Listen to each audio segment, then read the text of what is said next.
נגמרה השבעה, אז באתם? אני אמרתי לך שאני צריך לבוא. חזרנו.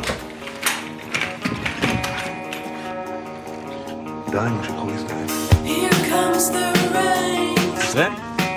ולא מצליח לשבת לי בתוך הנייר. אתה יכול להראות לי איך אתה עושה את זה? אני לא יכול, אני חייב לחזור לעבודה. מי אתה? מה אתה? אני המורה המחליף. זולר. איזה בן זונה נכנס בי. כן, בקופת חולים, כבר נכנסתי. וואלה, כולם חולים פה.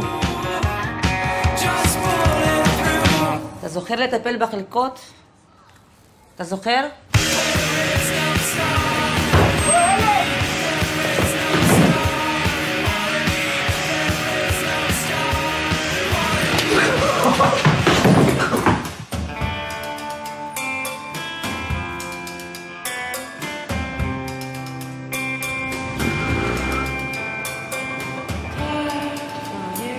אתה מוכן להפסיק להסתובב עם הבן שלי?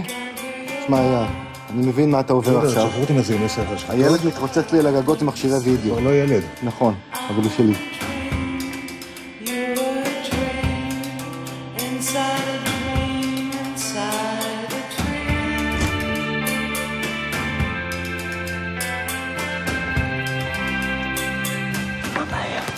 זה ניתוח. הולכים לים, שחררים את הסרטן, אוכלים פלאפל בלי מלפפון בשבילך, אה?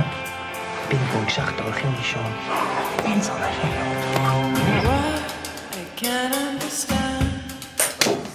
אתה בסדר? כן. מי רוצה להפסיד לי?